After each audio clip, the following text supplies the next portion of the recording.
Les bonnes affaires du mercato en France, la liste de Monchi, rebondissement dans l'échange Icardi, Cavani pisté par l'Inter, Moïse Kean fait scandale et le tacle de Verratti sur l'OM.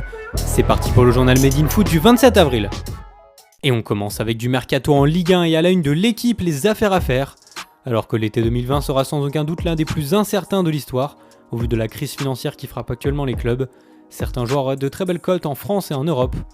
Du côté de Monaco, Wissam Ben Yedder, co-meilleur buteur du championnat avec 18 buts, a déjà séduit le FC Barcelone. Mais alors qu'il fêtera ses 30 ans au mois d'août, l'ancien Sévillan serait une affaire en or pour beaucoup de grands clubs, au vu de son prix situé entre 40 et 45 millions d'euros. Du mercato également en Ligue 1 avec le cas de Stéphane Ruffier à Saint-Etienne. Mis de côté par ses dirigeants et placé en numéro 2 dans la hiérarchie derrière Jesse Moulin, le gardien international français disposerait de deux solutions. Trouver un nouveau point de chute, notamment en Serie A, où il aurait toujours eu une préférence, ou honorer la dernière année de son contrat en tant que remplaçant. Un dossier à suivre comme celui de Bouna Sarr. Le latéral droit est l'un des éléments les plus ciblés de l'Olympique de Marseille. À 10 millions d'euros, le FC Séville se positionnerait très clairement sur le joueur de 28 ans. L'équipe évoque ce matin d'autres bons coups à réaliser cet été. Amine Gouiri peut utiliser à Lyon, Loïc Rémy dans la cote a grandi à Lille, Ibrahima Diallo révélation à Brest ou encore Mounir Chouillard pépite de Dijon seront à suivre pour le prochain mercato. Alors que Bouna Sarr reste un élément clairement ciblé, d'autres joueurs apparaîtraient dans le viseur du FC Séville. Ce matin, Estadio Deportivo titre la liste de Monchi pour le prochain mercato. Le directeur sportif du club andalou veut recruter en France, comme il l'avait fait lors du mercato 2019. Maxime Lopez, Levin Kurzawa, Geronimo Rulli, Baptiste Santamaria ou encore Predrag Rajkovic font partie de cette liste. A noter également que plus récemment, Fetou Mawassa, le défenseur du Stade Rennais, s'est ajouté à cette poignée de noms. Après Lucas Ocampos, Ronny Lopez, Diego Carlos et Jules Koundé, Monchi voudrait renforcer le Made in Ligue 1 à Séville. En Espagne toujours, Samuel Umtiti, poussé vers la sortie par le Barça, avait selon Sport une touche à Naples. Mais ce matin, la Gazzetta dello Sport a enterré la piste, en précisant que les Partenopei ne pouvaient pas s'aligner sur le prix de l'ancien lyonnais. Barcelone ne demanderait pas moins de 50 millions d'euros pour le champion du monde français. On reste en Italie où une nouvelle information est tombée à propos d'un échange concernant Mauro Icardi avec la Juventus. D'après Gianluca Di Marzio, journaliste à la Sky, Leonardo, directeur sportif du PSG, souhaiterait très sérieusement lever l'option d'achat à 70 millions d'euros de l'attaquant argentin. Mais en cas d'échange avec les Bianconeri, Paris devrait verser 15 millions d'euros supplémentaires à l'Inter de Milan. Selon Di Marzio, la vente d'Icardi à un autre club italien augmenterait le prix du transfert. Dans cette rude période économique, l'opération serait alors très délicate. Toujours un point sur la Juventus, à la une de Tuttosport, le dossier Gonzalo Higuaín très secret, au vu de son avenir incertain.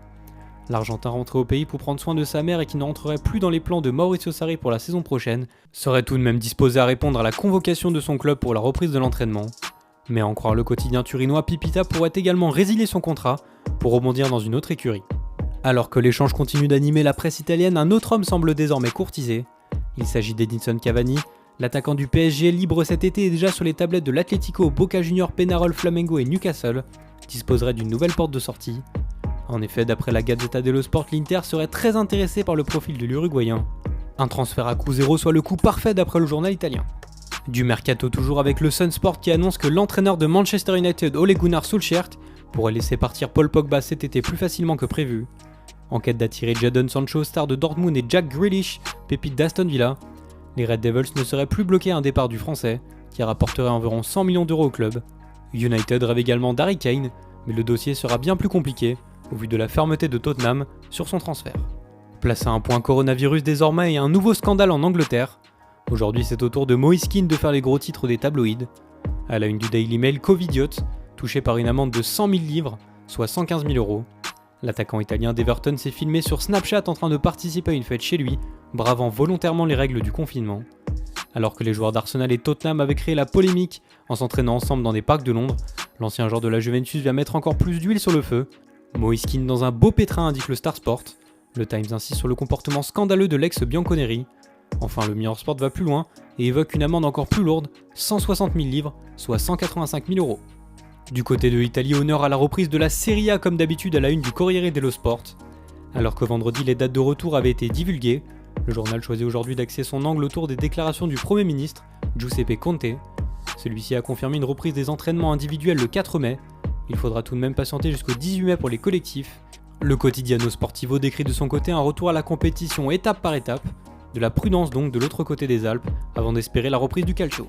Et puis pour finir, une séquence buzz du côté du PSG, lors d'un live Instagram en compagnie de Laure Boulot, ancienne joueuse du club francilien et aujourd'hui consultante à Canal+, Marco Verratti n'a pas hésité à tacler l'Olympique de Marseille. Là, quand je suis ici, ça fait 2012. On n'a jamais perdu. Marseille. Non. C'est pour ça que la seule chose où c'est pas encore attaché, c'est ça. C'est pour ça qu'il faut... Une chose est sûre, la rivalité est entretenue par Marco Verratti.